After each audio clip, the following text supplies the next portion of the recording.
Hey guys, we're back with Messy on Purpose. Messy on purpose. You try to take the way I say it all the time. I didn't even know I did. I just said it. I'm always like messy on She didn't even finish it, so you're supposed to like play off of it, I thought. messy But on purpose. no. Listen, Are you about to start your period? no, I'm not. I'm in a good mood. Even as crazy as today has been, which has just been one obstacle after another. For both of us. Yeah, it's been like the Twilight Zone today. It's got to be that freaking eclipse that we just had. I don't We know. almost didn't even get to record because my headphones weren't working. And we thought it wasn't recording anything. It's been a day, but we are thriving and surviving. And what we're going to talk about today is there being beauty in the breaking. So I know that we have discussed things before about, hardships in life, relationships, stuff like that. I have personally been doing a lot of work lately, as I always try to continue to do, but just in embracing whatever life has going on for me at the moment instead of focusing on the bad, just trying to see the lesson in the things that happen and finding the beauty even in the hard situations. So I think that there are times in our life where things come to an end, relationships, certain chapters of your life, and it's really easy to kind of get caught up in your head and think about the negative part of that. And I'm trying actively to focus on the lessons that are learned through the experiences that I have. I mean, it makes sense to me, but I think a lot of that is people get so caught up in all the stress and the things that, 90% of our stress is self-inflicted. I would know. I put so much stress on myself for no reason sometimes. Yeah, I think I saw something that said psychologists say 95% of the things that we worry about and stress about are never even going to happen. We just create it in our minds. I went crazy, not this week, but last week, because so there's a task at work that I was working on, and I made myself an unrealistic goal. Completely unrealistic. Because I literally killed myself to try to meet this goal and still didn't meet it. Yeah. And then I meet with a girl that had the same goal, but she, for some reason, thought it was like only 10, and I had 48 in mind. So it's a big difference. And she was just like, oh, I thought it was 10. And like, she was so calm about it. And I'm just like over here, like, I've been in a panic for a week.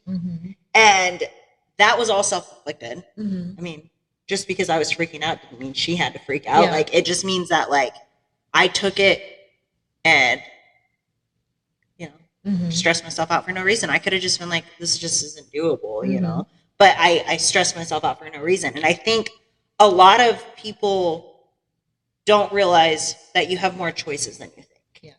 And that really you cause most of the things in your life because of decisions that you've made, whether you want to take responsibility for it or not. It's being accountable. Yeah. No matter, and there are extenuating circumstances, right? Where something happens unexpectedly and you had no control over it. But a lot of the things that happen in our life are most definitely within our control.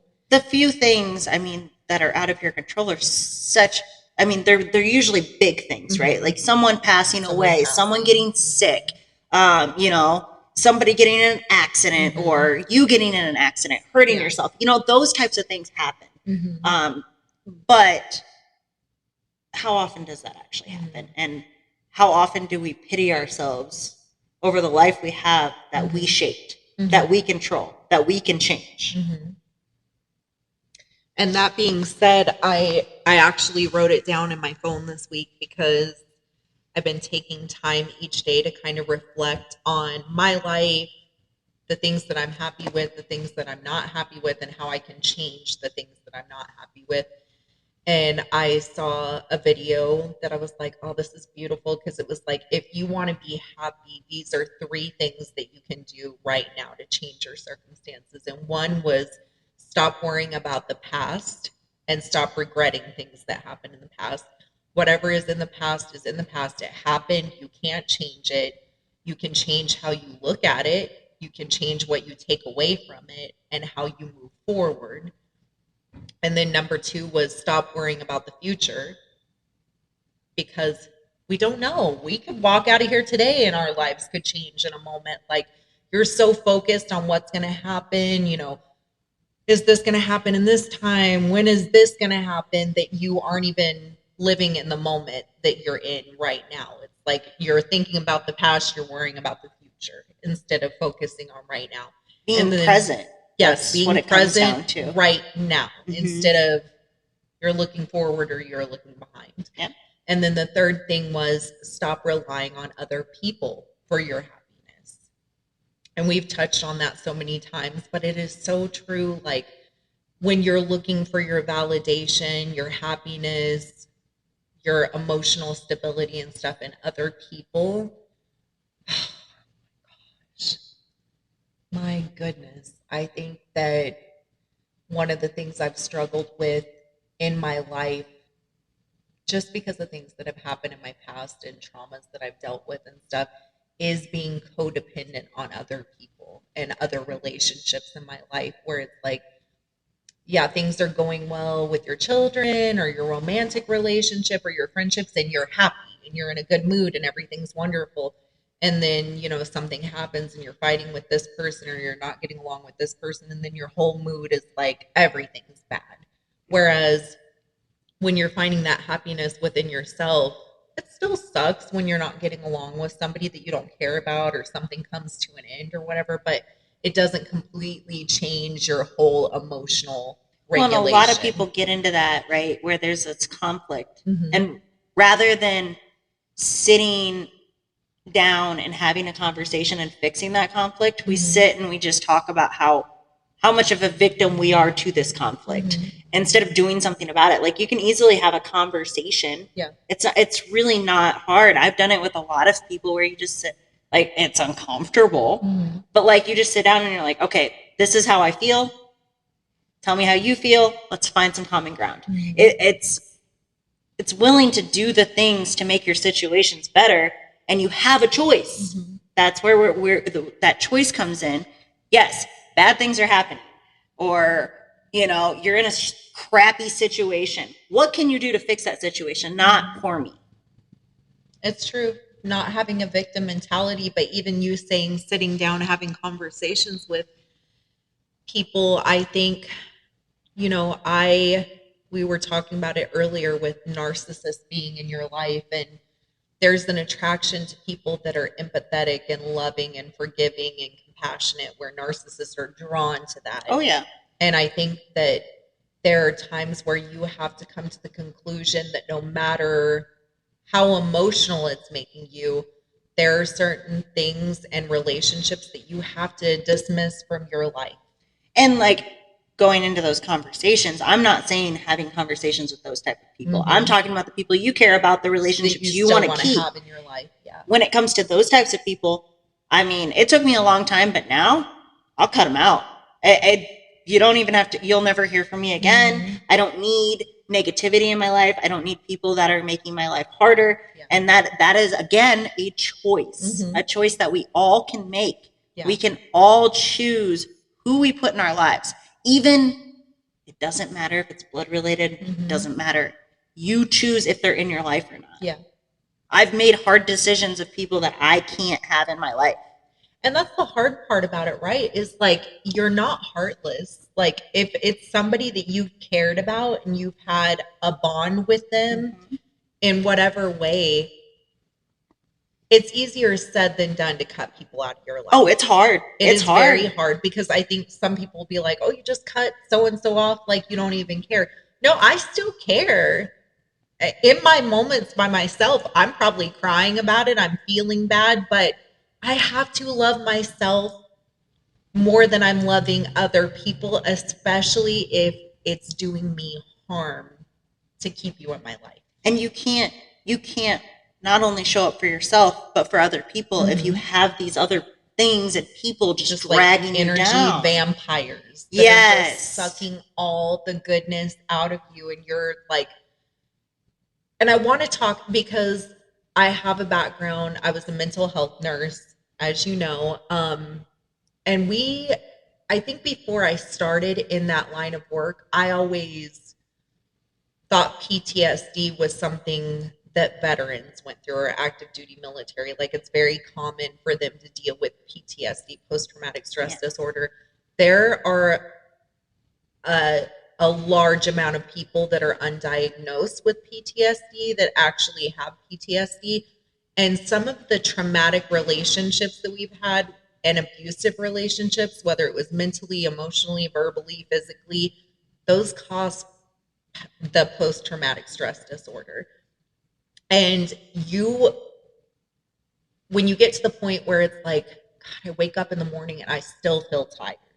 I'm going through my day and I just don't have any energy. Like, I don't feel happy anymore. I don't have the good feelings. You have to really assess like the relationships around you and see if these are relationships that are causing you like stress and trauma. When you have to do this all the time. So I feel like I've gotten a lot dialed in, especially like knowing how to manage my emotions, the people I surround myself with. I mean, we talked about 2025. I'm no longer tolerating no hot dog water. Yes. And so, I mean, then I found myself this week completely drained. I've never had my social flame completely out. Like, usually I can get around the right people. Like, I mean, I came here and I can recharge, but this week I couldn't. And I had to figure out what that was that was bothering me.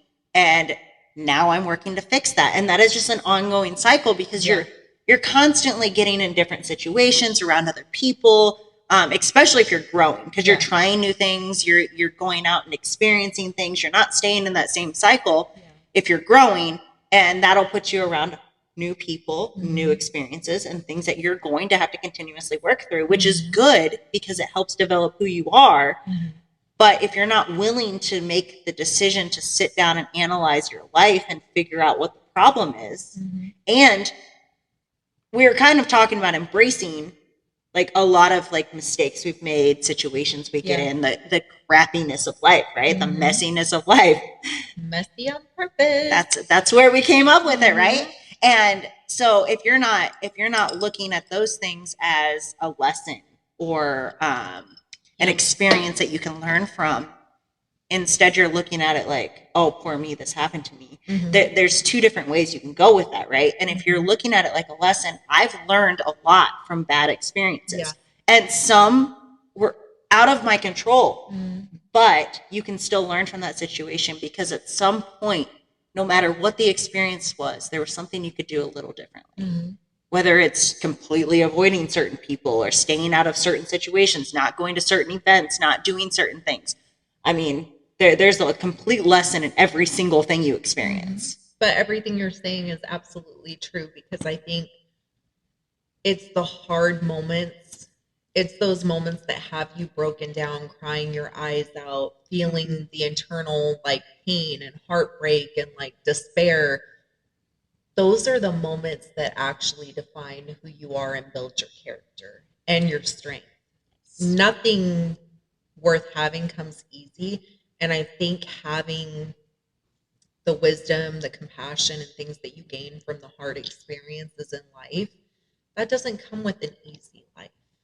We talk about some of the most incredible people that you'll ever meet in the world that are the most like wise, and they radiate that wisdom, is because they've gone through some really hard situations in life. So as painful as the hard things are, I would never want to say I had an easy life, because it would have robbed me from the gifts that I have now from going through the hard experiences. Now, somehow I am a freaking hard head And you would think after 40 plus years on this earth, I would learn my lesson on certain things. But I was thinking about this past week because when you have certain things happen to you, it does take you to a place where it's like, man, I don't want to be as loving as I am, or as nice as I am, or as like open as I am. I want to be more guarded. But the problem with that is being guarded means you're building up walls against everybody, and you can't judge everybody based off of certain people that haven't been good for your life. So I think that I'm trying to learn how to give the empathy and love and caring and stuff to people that deserve it, not just anybody. But I also don't want to be so closed off and hard where it's like, I'm not going to be myself, because I am compassionate and loving and caring because of things that I've gone through in my life that have been hard and have made me that person.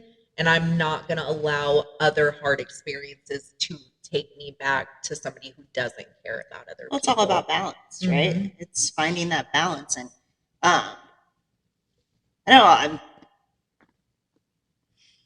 sound kind of cocky, but like I've kind of found that. Mm-hmm. So I used to be the one that gets walked all over and gives too much, because I do care about people. Mm-hmm. I mean, shoot, I want to see people like succeed more than me most of the time. And I'll put other people first, especially if I care about them. Mm-hmm. But I had to find that boundary, and I had to put up those boundaries because of people walking all over you, the people that don't deserve it. Those are the people that are the problem, right? Mm-hmm. And you have to be able to navigate that. And it doesn't mean that you judge every single person the same. Yeah.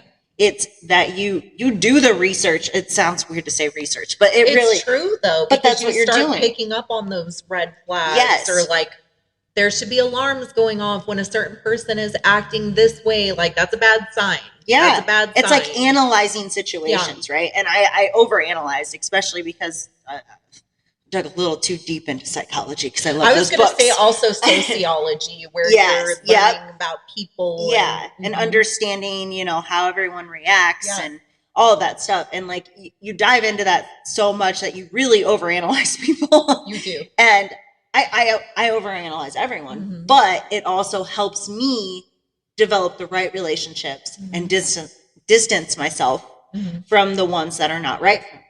And it's not that I don't care about people. Yeah. It's not that I don't love people. It's that I'm just more selective in what matters and who's going to help me thrive, who I'm going to help thrive. If I want to help somebody, but I know I can't because they're not going to thrive off the information I'm giving them, why would I waste my time giving them that information? Yeah. That's energy that I'm taking away from myself and energy that I'm taking away from people who actually deserve it. That's true.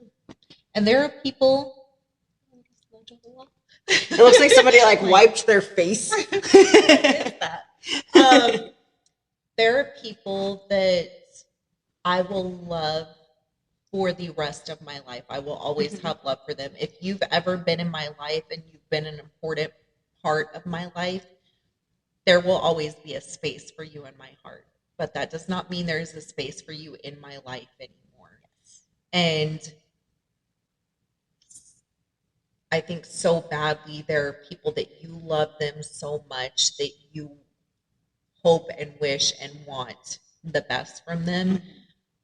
But sometimes the people that you wanted to be a part of your life for the rest of your life came into your life for a season and a purpose to teach you a lesson that you needed. And I think every hard situation that I've been through in my life, it has taught me something about myself that I need to work on, something about myself that I need to change. And I think that that is maturity and wisdom, because obviously when I was younger and stuff, it'd be like if somebody hurts you or somebody does something, you put all the blame on them, right? Like, oh, they did this and they did that. And now it's like, okay, what is it about me that I'm learning from this situation? And it's more of how you react, right? It may be that person's fault. They may have intentionally did something to hurt you. But how did it get to the point where you were allowing them to do right? You're allowing them, and how you react. You're bringing people into your life, like even if you're seeing red flags, you're overlooking those red flags. You want to wish, believe the best in people, which I mean, always want to do that. we've all had like relationships we stayed in too long, where you knew the time had played out, Yes. but it's like you want to keep trying and you want to keep like working on it. You think you can do better. and a lot of it's just the familiarness of it, like just being familiar with certain people, whether it's familiarity breeds contempt. Yeah. So it's comfortable to like stay in that. keeping friendships that you shouldn't keep forever because you guys just aren't on the same page anymore, which is okay. It doesn't mean that you don't love that person, but like you keep that just because you're familiar with that person, just because they've been there most of your life or something. And like sometimes you're just not, you guys go in different directions. I mean, that happens in loving like marriages, like if you go on one path and he goes on another and it's completely in the different direction. Divorce doesn't have to mean that you and the person hate each other. No, or something not at all. awful happens. Sometimes your paths are just going different ways. And it's okay. Absolutely. It's okay. Like you can still have a good friendship with somebody or even like a distance friendship with somebody. It doesn't mean that you have to like be close all the time with somebody that doesn't fit. And like I said, you can still love somebody and hold a place for them in your heart. But for me, if it's like, oh my gosh, if it is a toxic relationship in any kind of way, or it is draining you more than it's adding to your life, as hard as it is, you have to like push that away. My God, it's so easy to say that, like get rid of the toxic people in your life. It's much easier to say. Oh, it's hard. To do it. It's It is so very hard. hard because a lot of times in toxic dynamics with your family, with romance, with friendships, there becomes a trauma bond between you and the other person because of it being a toxic dynamic. And that is even harder to like cut ties with. And I give a lot of credit. I think there are amazing resources now that we're the age of the internet for learning about Stop different aging yourself. The age of the internet. We're older than Google. So old. I remember when Google came out. No. I just think that now you have so many resources where it's like we didn't know a lot about personality disorders and things like that when I was younger. It was just like, man, that person's crazy, but you didn't really know what was behind it. And I think knowledge is power, and just getting this information, it helps you to be stronger in dealing with other people and being able to end certain relationships. But that being said, I saw Sir LL Cool J this morning talking, and he was saying, whatever you talk about the most in your life is what you attract into it. So if you're always talking about like, oh, my life sucks, like this is so hard, this is going wrong, this is going bad, you're going to get more of that. You're going to get more of the bad. So right now the focus is everything good. Like I'm having to let go of certain things out of my life for a purpose because I want to keep growing and I want to continue to be better.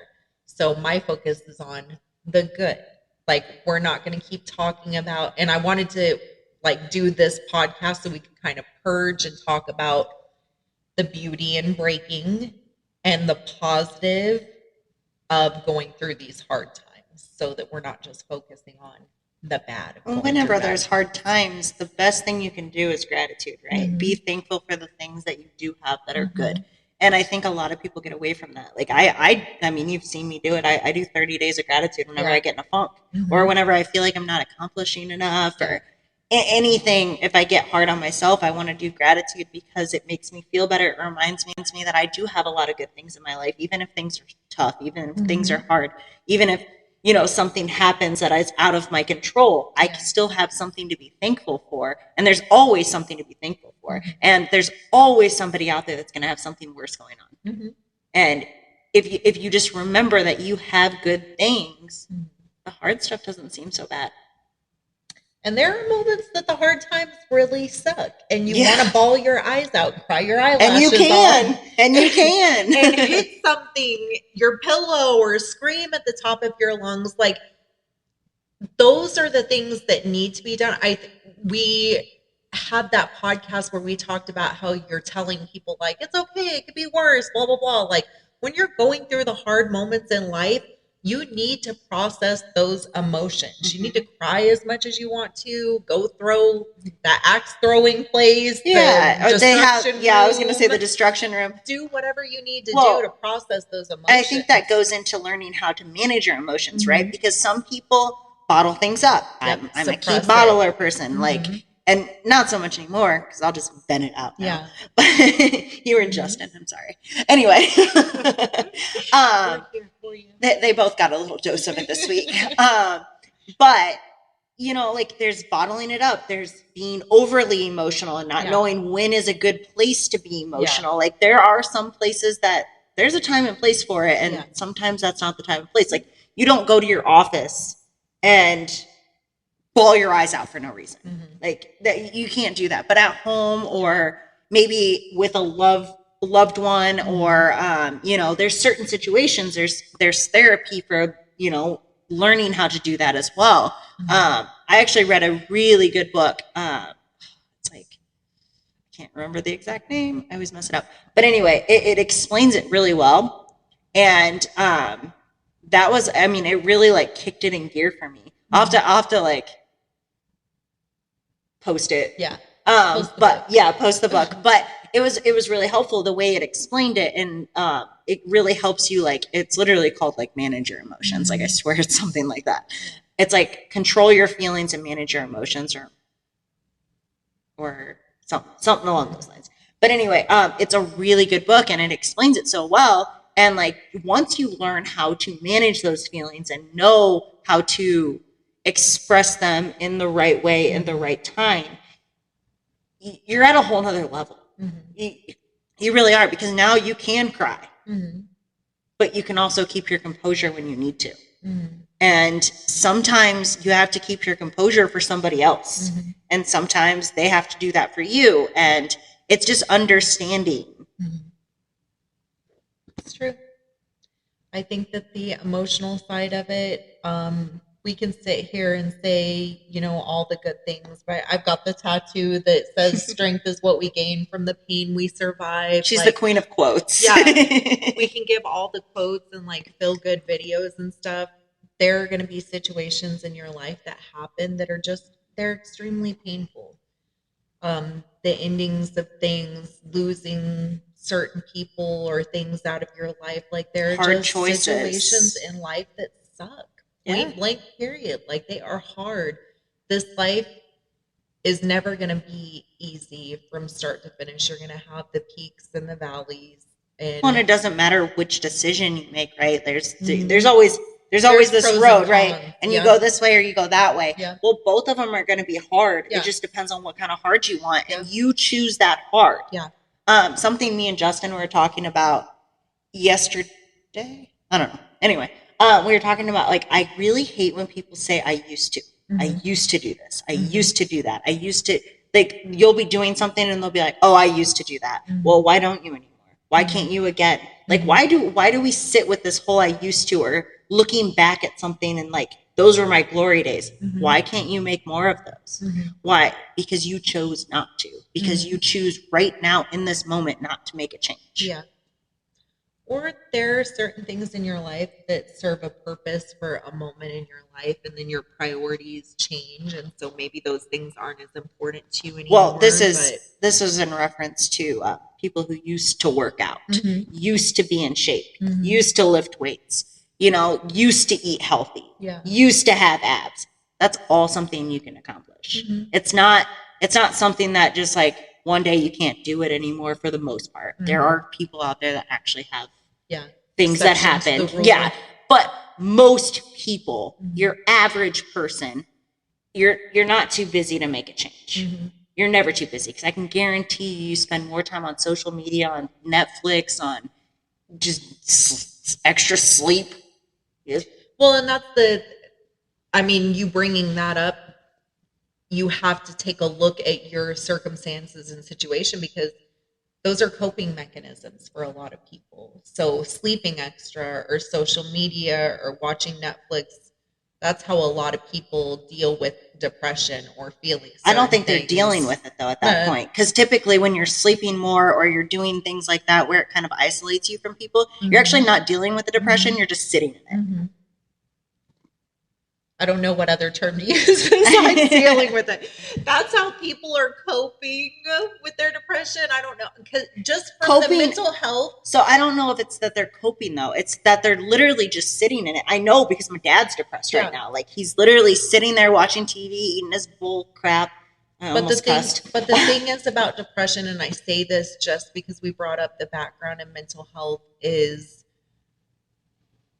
especially people that have dealt with addictions or coming out of abusive relationships or anything like that, it's not a decision that they're making. Their brain has been rewired. I mean, I've been depressed. I've been depressed. Your neural pathways are operating differently. You have to make changes in order to change the pathways in your brain and how you're dealing with stuff.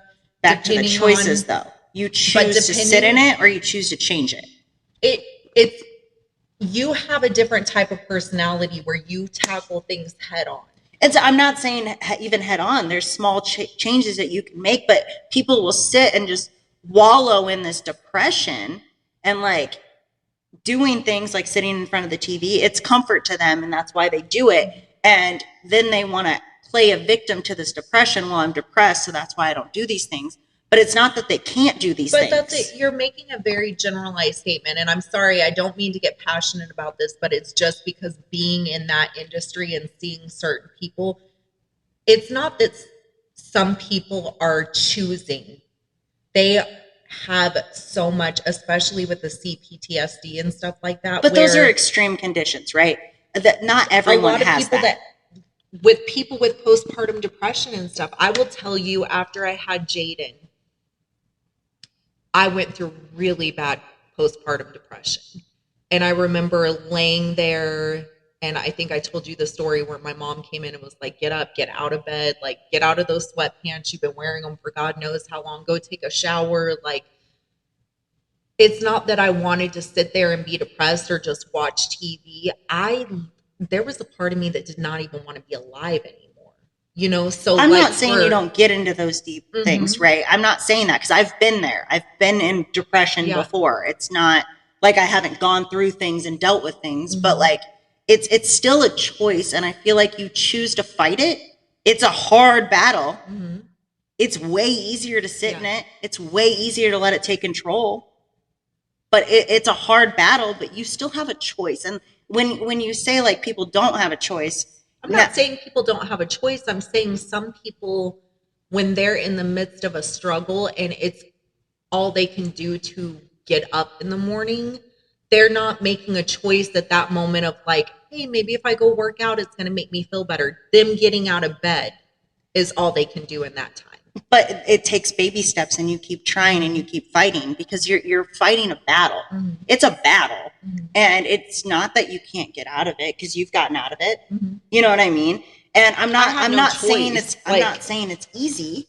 That's where you have to find the things that help you. Like for me, it was that I had kids, so I couldn't just give up on life because it's having purpose. It's my children. Like my children, I'm going to be here and be strong for them. But I have seen other people struggle with it, especially the mental health stuff is really near and dear to me because I worked in it and I've seen the struggle personally in my own life and with family and stuff. I think that sometimes it takes a little bit of time and either therapy, medications, different things like that to help you start to pull out of that funk or get over the abuse that you've gone through. But I don't think that's your average person still. I still don't think that's your average person. I think enough people get into a depression, but it's because they give themselves no purpose because they're not doing anything other than going to work, coming home, and doing nothing. And like I think that's more your average person. I think you're talking more extreme, I'm just talking about depression in general. Right. When you're going through depression, I was bringing up people that are like the I used to's. That's not because they're depressed. It's because they're making choices not to do the things that they used to do. I disagree with you. No, this is our disagreement. I don't think because I've seen it personally. I've dealt with it personally. You're still talking about depression. I can tell you right now, the people that I'm referring to that have literally said this saying to me, their excuses are, I have kids, or I don't have time, or those are the excuses. It's not because they're depressed. It's because they're choosing the easy route, because they're being lazy. Or their priorities have changed. Like no. if you have, I'm telling you right now, I know these people that I'm talking about. Maybe it's the people that you're talking about, but we're talking to a general audience. And I still don't think general audience is depressed. I'm not saying everybody is depressed. Let me clarify, because I want you're talking about a small population of people. No, I'm talking about, even for me, for example, I run a business and I have children that I take care of by myself. So on the list of priorities, sometimes working out falls way down the list. But you don't tell me I used to. I used to work out all the time. No. But what I'm referring to is the people that are like, basically, when you do something that's different than them, and maybe they used to do it, the I used to comes out because they're kind of inferior to what you're doing. Like you don't go, oh, I used to do that to me for working out.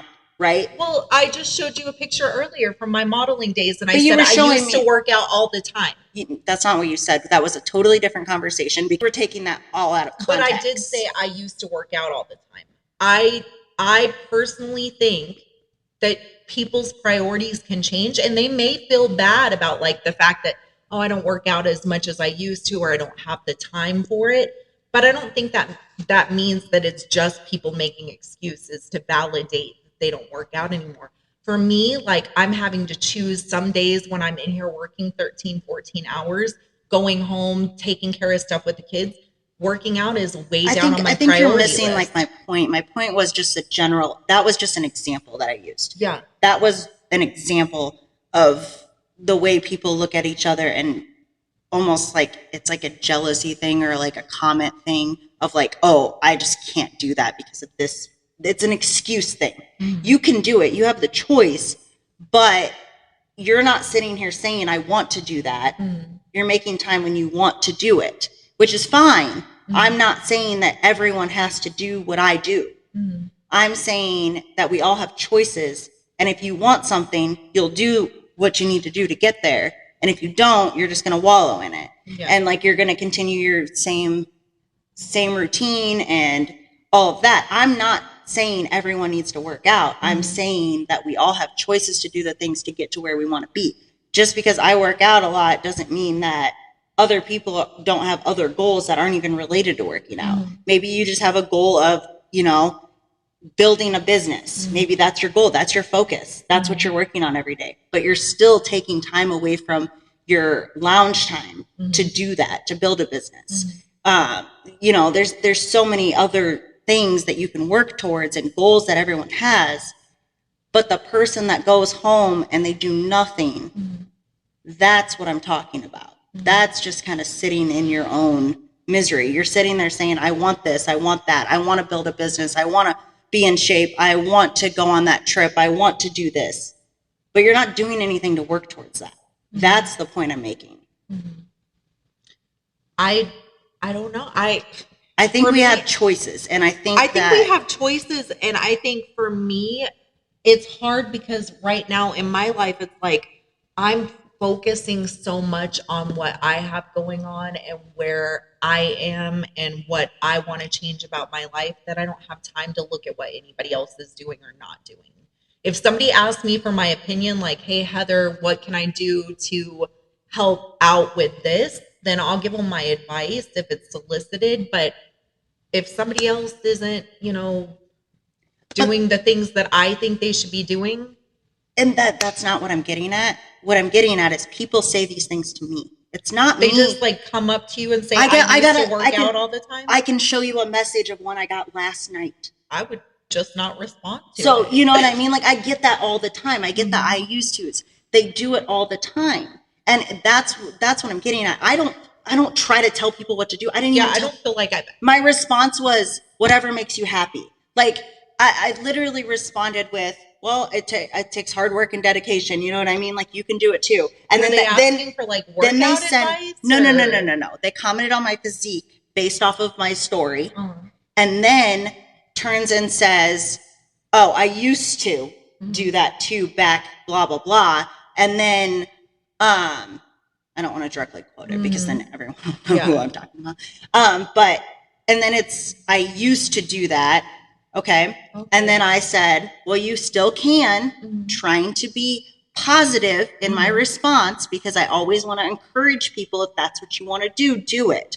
Okay. And then I get well, I can't because of this, and this. I have kids. Is what I work a lot and I have kids. That was the excuse, right?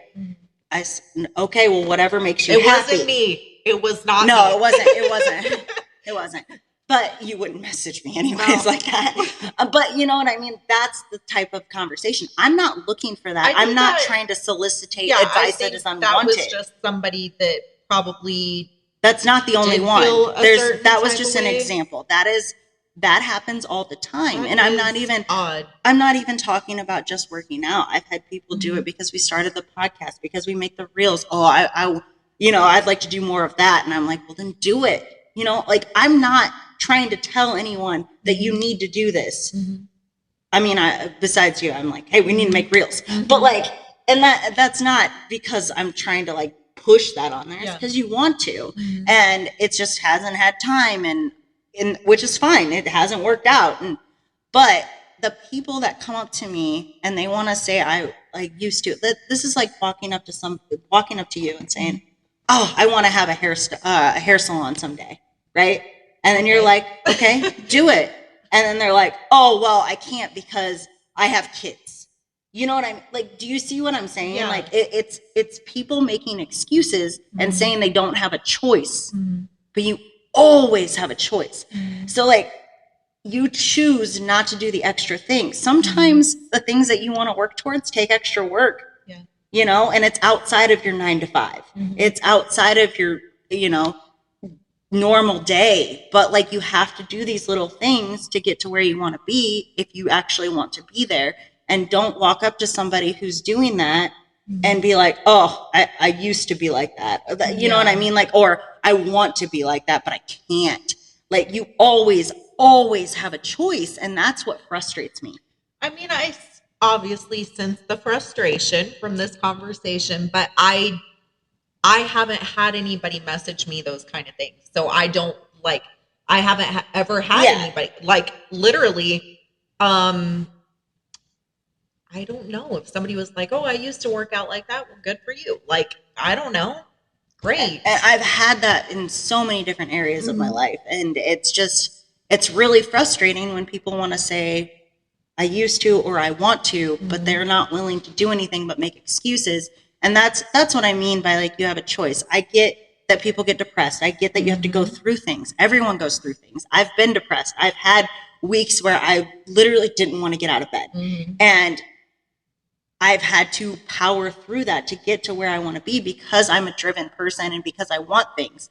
But I'm not going to sit here. You have a very strong personality too. And I think you don't know who I was when I was younger, though. Right. I was a lot different. Right. This is something I have developed. I agree with you. I think that just for me, like currently, just some of the stuff that I've gone through in the past couple of years and stuff, like I probably am a little more sympathetic right now, just because obviously, like, there's been times recently where it was like, God, I don't even want to get out of bed. Like, if it wasn't for the people that depend on me, like, things get really hard, and it's like you're just trying to survive and function. So you're not thinking about all the extra stuff, like I need to work harder, I need to push harder, or whatever. So I think for me, just I'm a little more tender hearted right now, because I have been through stuff recently that's been hard on me, where like, and thank God I do have like you and my dad and certain people in my life that are like, come on, Heather, like, you're strong, you got this, like, we're going to keep pushing, we're going to keep going. There are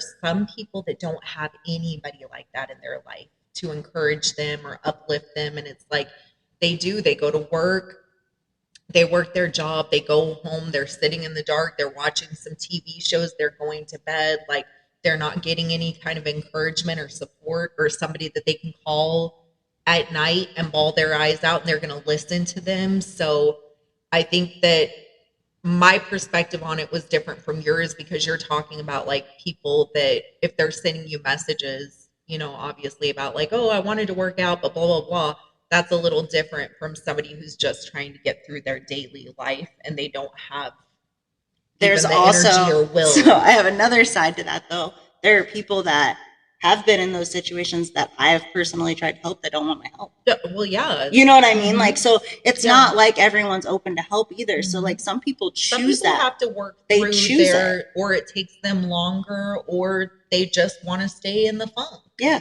And it's still a choice. I left mental health because I loved the job that I did and I loved feeling like I was helping people, but I felt like for every person that I was able to help them and like make a difference, there was somebody else that I would like pour my heart and soul into them and they would leave and commit suicide or something else would happen to them, and I couldn't deal with it anymore. As much as I wanted to like be a help to people, it was tearing me down because you can only give so much of yourself to help other people and they're not taking that help, or they take the help momentarily and then turn right back around and do the same thing over.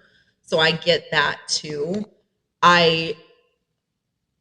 I'm speaking because like I told you about a lady that I interacted with recently. I don't want to put her information out there, but she's going through a really difficult time in her life and a loss in her life. And she has a lot of people around her telling her she needs to be strong and like pick herself up and stop crying. And I think that there are a lot of women that do deal with that where it's like you're being told to be stronger and you've got this and you're going to be okay. And sometimes it's okay to not be okay. I actually don't tell people to be stronger when they're going through stuff. I don't. As strong of a personality as I have and the mindset that I have, I will not tell you if you've gone through something that you need to just snap out of it. That's not true. It's not true. You have to work through it, which is fine as long as you're working through it. Yeah. Otherwise, if you're not willing to put any effort, I can't put my energy into you. You know, you have to be willing to like move forward in some way, however that is that you want to go through it. But like, I'm also not going to watch you just throw everything away. Self-destruct. Yeah. Yeah. Okay, we need a laugh. We need a laugh. We need a laugh. It's a heavy conversation. It is. Listen, like, and I think that it's perfectly normal to get fired up when you talk about things that you're passionate about. And mental health is something that affects each one of us differently. We all deal with it differently. Because when I say mental health, I think people automatically like jump. For me, I did was like, oh, you're calling me crazy, or you're, you know, we all have mental health the same way we have physical health. And sometimes we struggle more in our mental health than other times. And that doesn't mean that you have any kind of personality disorder or you do have clinical depression or anything, but there are times where you feel lower and there's times where you feel better. And I rode the emotional roller coaster this week. I mean, yeah. You seen me on For Tuesday. us as I women, literally couldn't even PMSing and stuff. That was week before. That was week before. Remember, you were like, you're about to start your period. I'm like, yeah. And I did like 2 days later. That's why this conversation it's difficult to have, and there are strong opposing opinions on certain things. I think too, like a lot of it's how we interpret things, right? After I explained because what I meant. I'm not used to having somebody go, I don't like. Yeah. Even for the salon, I've had other hairstylists reach out and be like, oh, how did you start your salon or something like that? People will ask for advice, like, how'd you start doing the reels, or what made you guys start the podcast? But I think that, you know, what you're doing, especially in fitness and having a larger platform of people that follow you, and you're very open and transparent with putting your pictures up every morning, that you're going to have, you know, certain messages come through that are a little different than like I'm getting for putting up hair pictures. Right. So and I get a lot of backlash from people that I grew up with too. A lot of that comes from I did something that they're not doing, right? They're staying in the hometown. They're staying all doing the same thing their parents did and like raising families. And I'm out here trying this. Yeah. You know, I've done dabbled in this, that, and whatever just to try to find my spot in life, right? Or like just because I like to try things or There's nothing whatever. wrong with that. But I get a lot of backlash because of that, and I get those very, very.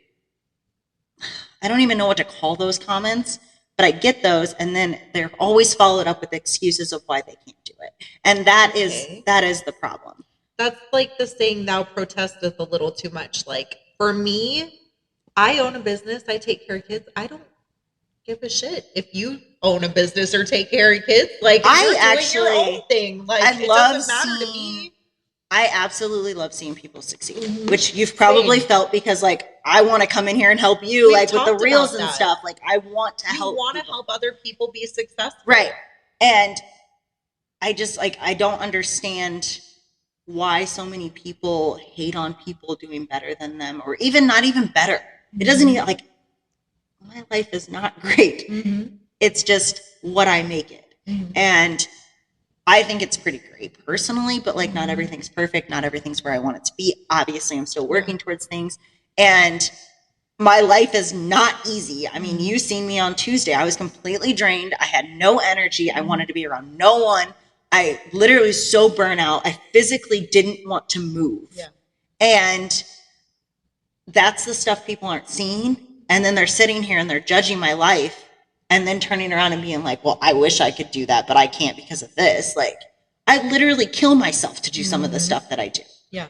And I struggle every single day to do the things that I do, get everything in, get by. Like, there are so many factors. And then to have people do that in a jealous manner, even though they have the choice, they have choices. They can still, whether you have kids or not, you can move. Well, you can try new things. The jealousy, I think this is just something that was innate in me. There's no point in me being jealous over what anybody else is doing because I could be doing the same exact thing as you and I'm going to have different results. Like I could do the same thing that you do every day and we would still be two completely different people. Like genetically, we're built differently. We have different things going on. There's no reason for me to be jealous of anybody, what they have going on, what's going on. Because we talked about the social media facade. You see the good stuff in people's life. Like you see the shiny pictures and everything looks wonderful and stuff, but you don't see what goes on behind the scenes. None of our lives are perfect. My God, nobody would want to trade me life. Like my life is busy. It's crazy. It's hectic. And like, it's my life. Yep. And I choose the paths that I want to take. The bad stuff that happens, I'm accountable for it. The good stuff that happens, I'm accountable for it. Like I'm the one putting in work. I'm the one dealing with the bad stuff. It's the same thing for you. If people are showing jealousy over the things that you're doing, I would take it as a freaking compliment. Oh, no, it doesn't bother me. What bothers me is the like follow-up excuses. Yeah. Why I can't do that. That was what more was because we're talking about the fact that we have a choice in life and that we can embrace things or we can wallow in it, right? Yeah. That's basically what we were talking about. And like, that's more what I'm getting at. It's just the fact that people constantly say they do not have a choice, that their life is just this way and that's how it is. And that is not the case. Yeah. I can't tell you how many times I've had to take a different path, try a different thing. I mean, shoot, just moving to Vegas was a complete shift. Yeah. And like, you navigate it and you figure it out and you make it go in the direction you want it to go, even if it's harder. But do not make an excuse. If you make the choice to sit at home, watch Netflix, sleep in late, and you're not working towards the goal that you have, because clearly it's not a goal if you're not working towards. People don't even have goals, though. Right? So but they're sitting here like going, "I wish, or I could, but." And that's not true. You made that choice, and that's fine. And if you're happy, then whatever, but don't try to make someone else feel like they did something wrong by doing something that you couldn't do. Do you take it that way when, like, when this person reached out to you and was like, oh, I used to blah, blah, blah, but I'm busy now with kids? Did you take that as them kind of like attacking you? Not really, because I don't take anything personal. Yeah. It's not that I like even take any of this personal. Like, I don't care. You can message me whatever you want. I've had some of the most awful things being said to me on social media. It's fine.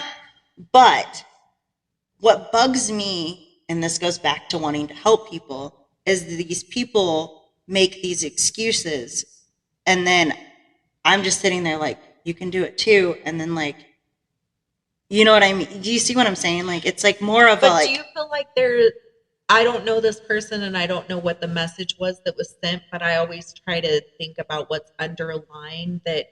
And obviously in text and messages, we can't hear somebody's tone. Like, we read it in the way that we're processing it, that this person saying that, like, oh, I can't do it now because I have, kids and blah, blah, blah, could have been looking for some kind of insight from you on, like, this is how you can manage it.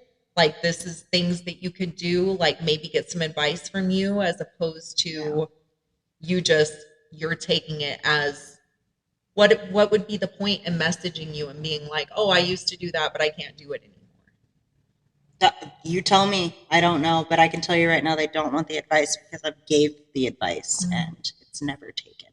It's always followed up with another excuse. That's the problem. I mean, if it's the same person, then I would. That's not the same person. Just stop. It's not the same person. This is the first interaction with this person in a long time. How do you know that your advice won't work for this person? Because you've given it to other people? No, because I've known this person for a really long time. So that's different. It's not like somebody that I just don't know. It's somebody that I know. But you don't think they would like take the advice? No. Sometimes you just know people. Where you've dealt with them in the past and you just know. And it's not worth putting my effort in. Like, why should I constantly be giving out advice to people when 99% of them don't take it? Yeah. I mean, I probably just wouldn't respond to the messages then if somebody. But it's not just like, one person. Like, if you're looking at it from like one person, yeah, I would just block them. But it's not like I get it just from the one person. I don't know that I block somebody just for being like, oh, I used to work out too. Well, there's some people you have to block because they don't stop messaging. I've been there too. So I feel like you live in a completely different world than me. Yeah, it's a lot. I'll leave messages and it's like unopened. I'm like, no, I don't want to read that. Like, well, it's just heavy when you're a person that wants to fix things. But you're under no obligation to fix anybody, especially on social media. I'm not even trying to fix anyone anymore. Like, I've tried. I can tell you probably 100 people that I've tried to help just lose weight. I've taken each one to put together a whole program, workout, diet, all of that. It takes me at least a few hours, probably about 4 hours. Yeah. And I've tried to help so many people, so many. Do you want to know how many have actually like done what I've sent them? This is all people have done this for free for. I don't think I want to know. One person. I said, no, I don't want to know. One person. And that is what I'm getting at. Like, people say they want help. They say they want the advice. They say they want to make changes. You can give them every single tool you have, every inch of energy I have. Yeah. I mean, I did personal training. I can tell you, and that's not even like including the people that I personal train that I was just talking about. And I can give out every bit of myself. But if they're not willing to put in an ounce of effort, it does no good. Whether it's working out, whether it's Fylisha, why working are you towards even responding to these people? Well, the conversation didn't start with that. Yeah. It was like a comment on my photo. To, like, cut off. This wasn't a long conversation. This was like 5 messages. Yeah. Like, it's not a long conversation. I cut it off once it got to the point where there was excuses. It's not, and it's hard to like explain this, but because I know you're just seeing it as somebody just messaging me. But they message, they make a comment on my photo, and I respond. You know, like this response was hard work and dedication. This is somebody that hasn't seen me in 10 years. You know what I mean? And I was like, yeah, just hard work and dedication. And then it follows up with the, oh, I used to do that this time. That's where you send a thumbs up. But like, like, all right. Cool. Not every conversation is the same, and not everyone leads into it the same. This is just one example. This is just the most recent example. And, and then I respond because I try to help.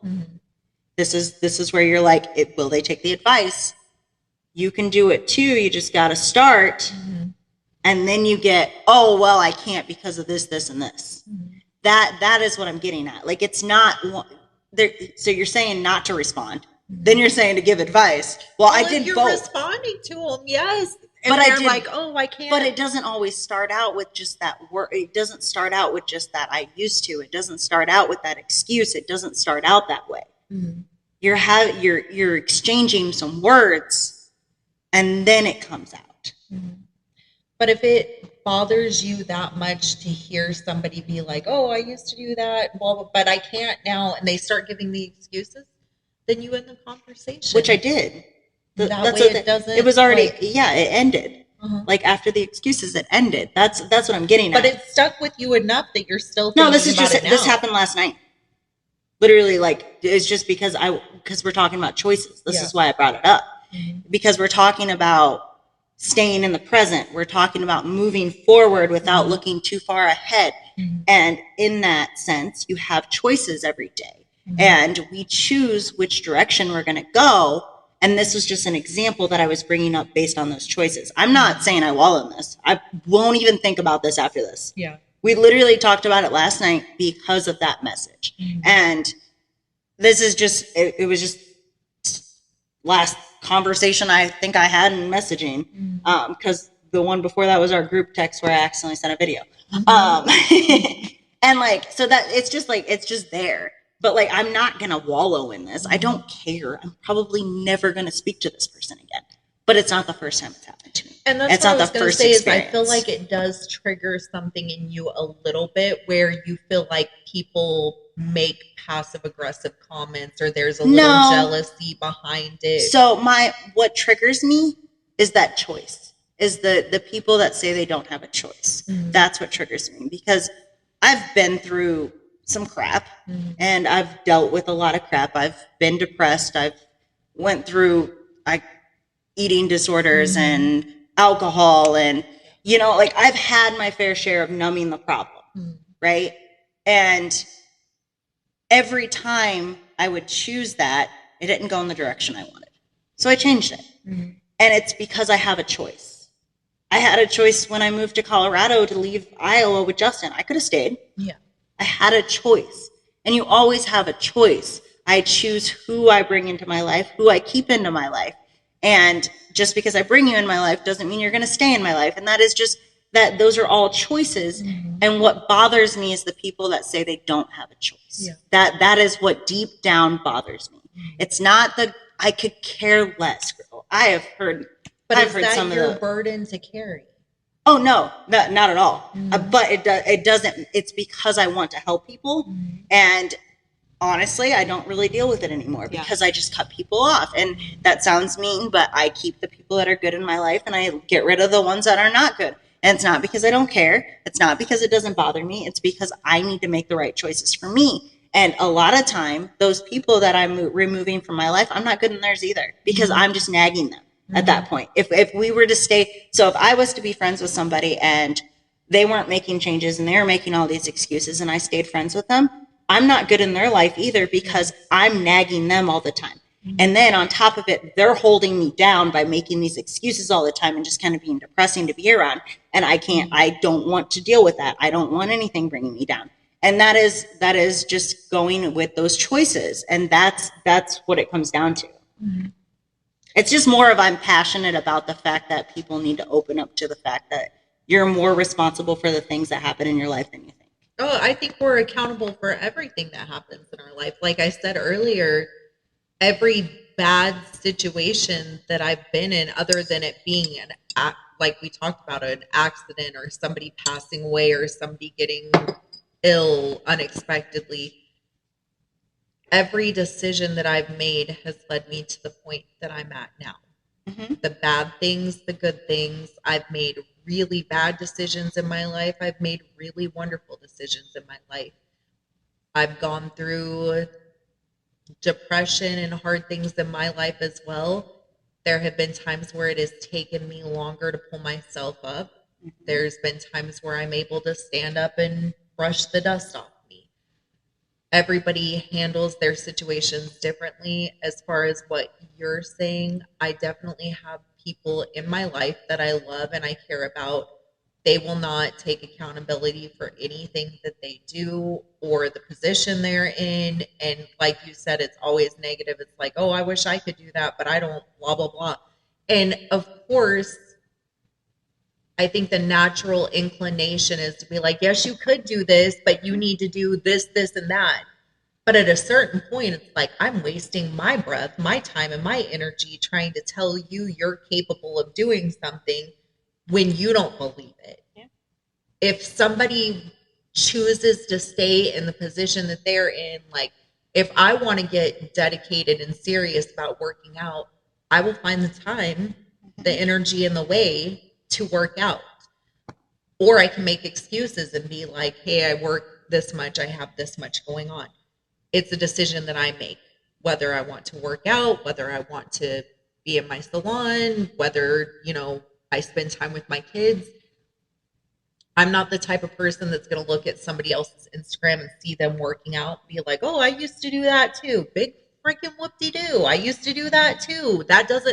It doesn't help me anything right now. And I'm not trying to take away from the fact that you're working out consistently now. I think a lot of it too is like, it's not like you don't have things going on and that mm-hmm. not like you're working towards stuff, whether it's building relationships, working on yourself, building your business, mm-hmm. whatever it may be that you're working on. Mm-hmm. And then like, I'm working on different things, right? Yeah. I'm working on doing a bikini competition at the end of the year. So that's fitness is top of mind. Yeah.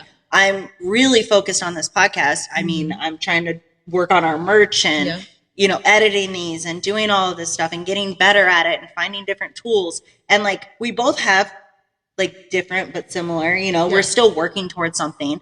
But the people that are making these comments mm-hmm. are not focused on themselves because they're not doing anything. They don't have purpose. They're not working towards something. You have purpose in building because, and a lot of it is the foundation of your children that got you to that point, right? That is your purpose. You want them to succeed, which means you need to succeed. And that is what's bringing you. But some people don't have that. Some people just have you own a business. That's different. You're a whole nother category than your average person. Mm-hmm. Whereas like your average person goes to their 9 to 5, comes home, deals with the kids, goes to bed. Mm-hmm. That is an average life. Yeah. And those people are not working towards anything different, don't know any better, don't even try to find purpose in something. So they just literally do their routine. That's what you're saying. What you're saying is absolutely accurate. People that have their own stuff going on don't have time to go on other people's social media and be like, blah, blah, blah, blah, blah, mm-hmm. blah. I'll go on social media and like, I don't even see a lot of the stuff that my friends and family post because a lot of the times I'm like, checking messages with clients, sending out confirmations, like booking people. I'm uploading photos and stuff. Like, I don't have time to hate on anybody else or be jealous of what anybody else has going on because I'm busy with my own life. And that's why you probably don't really recognize these people, right? I don't. Especially if they're not messaging you directly or like you. I have people make comments to me all the time about well, I wouldn't say all the time. I'm being a little dramatic there, but people that'll make comments about the way I dress, the way I live my life, if I've been divorced, how many kids I have. I don't really give a shit. You can think whatever you want to think about me. At the end of the day, I am in an era where the people in my life that I care about and I love think I am freaking amazing. And I think I'm amazing. I am finally at the point where I think I'm amazing. So the outside noise, I don't care what you think about me. I don't care what your opinion is on me as a mother, a woman, whether I show too much cleavage, whether I don't show enough cleavage, whether I'm dating, whether I'm single, I don't care what anybody's opinion of me is. Yeah. I do not care. You can hate on me for owning a salon. You can hate on me for having 5 kids. You can hate on me for being divorced. I don't care. I am trying to find my happiness in myself and give that to the people in my life that I love and care about, that have proven to me that they love and care about me. Mm-hmm. Everything else is outside noise. You want to write me and be like, I used to do a podcast too. Awesome. Great. Wonderful. Like, I'm happy for you. I think that what sometimes when we're doing stuff that other people want to do, but they don't have the, I think a lot motivation of or whatever. It's not even motivation. I think a lot of people are intimidated with change. Possibly. And I think change is hard, which it is very, very hard for most people. So it's triggering for them to see somebody else doing the things that they'd like to do. It's an insecurity that they have. Mm-hmm. Like, I wish I could be like that person. Yeah. And it's not that they necessarily mean it in a bad way. Yeah. A lot of it is literally that's just where their mindset is at that mm-hmm. time. And I understand that. And that's why it doesn't bother me, like, when it comes to that side of it. It bothers me when people want to make excuses. Mm-hmm. Because excuses to me are BS. Mm-hmm. And even if I make an excuse, I'm sitting here like, oh, I can't do this because I don't have time. No, I chose to spend an extra 10 minutes doing this, and that is why I don't have time, right? Mm-hmm. And I look at that a lot differently than your average person, and that's why I get frustrated with other people's excuses. Mm-hmm. It's fine if things don't work, right? Mm-hmm. It's fine if, like, you don't have time to do something and you chose to do something else. Maybe there's been times I've closed my laptop and just chilled on the couch with Justin, yeah, right? And that is okay. Or today, I'm not working today, mm-hmm. and that is not like me. I'm usually on that thing almost all the time. Mm-hmm. And I chose to spend time with my best friend. And, like, you know what I mean? Like, there is choices that you make, and you have to be okay with them. Mm-hmm. But there's still choices. Stop making excuses. That is a choice. Mm-hmm. And that is the part that gets me. And that's the part that fires me up, is just because it's so hard for me to, like, understand their mindset. Mm-hmm. That is frustrating for me. And I agree with you on the excuses. Being a mom, you know, being a mom, that's one of the frustrating things. I love my kids so much, but it'll be like, hey, why didn't you do the dishes? Because blah, blah, blah, blah, blah. Like, there's always an excuse. There's always an excuse for things not getting done. Yeah. So excuses to me, like, I also am not a big fan of it. I would rather my daughter be like, look, Mom, I was tired after track practice and I didn't wash the dishes. I'm going to go do them right now. Instead of like, well, I couldn't find the dish soap, or the sponge was, you know, like, there's always some reason or excuse. Well, it's even like on the way here, both mm-hmm. of us were delayed today, right? Like, both of us. Yes. I don't know how that was possible, but, like, I messaged her and I was like, I still have to pack up everything. It's not that I couldn't have started earlier, or not that I did something else. I could have gone and got coffee earlier. Right. Yeah. And same thing. Like, you could have went and got coffee earlier, but we both were late because of that, but we owned it. Mm-hmm. We owned our excuses. And we're like, I'm sorry. I'm sorry for, you know, causing you any kind of, like, we legit apologize, mm-hmm. and we take responsibility for our actions. Mm-hmm. And that's what lacks when you make excuses. Mm-hmm. And I feel like we have just gone, man, we just spewed everything. Sorry, and we got heated, man. This is literally like a conversation where we just, like, diarrhea of the mouth, everything that we've been thinking. Yeah. Because we haven't done, like, a podcast, just me and you, in a couple of weeks. No, so yeah, this is why. We had a lot to go. A lot. We talked about narcissism, toxic relationships, PTSD, excuses, weirdos, depression, on the internet. Weirdos on the internet. We didn't even cover weirdos on the internet. We didn't even cover, like, we have so much.